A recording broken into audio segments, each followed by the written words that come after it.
নমস্কার বন্ধুরা, আমিও খাবোতে আপনাদের সবাইকে স্বাগত। মা আমি কি একটুখানি মিল্কশেক খেতে পারবো? মিল্কশেক? আচ্ছা চল তাহলে পাপাকে বলি মিল্কশেক বানিয়ে। হ্যাঁ। আজকে আমরা বানাবো ড্রাগন ফ্রুট মিল্কশেক। এর জন্য লাগছে একটা ড্রাগন ফ্রুট আর 1 গ্লাস দুধ, মাত্র এই দুটো উপকরণ। প্রথমে আমরা ড্রাগন ফ্রুটটাকে ছোট ছোট টুকরো করে কেটে নিচ্ছি।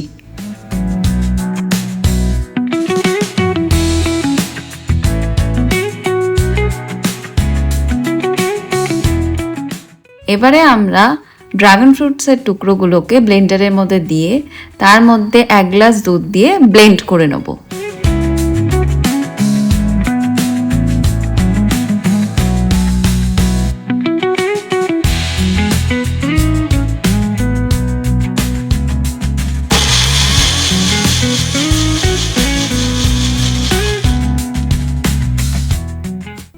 এবারে একটা সার্ভিং গ্লাসের মধ্যে কয়েকটা ড্রাগন ফ্রুটসের টুকরো দিয়ে মিল্কশেকটাকে আমরা এর মধ্যে ঢেলে দেব।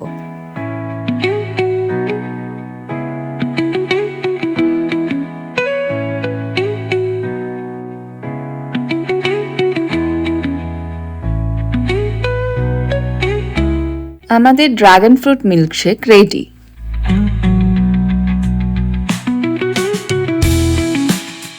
কেমন হয়েছে রে বাবু?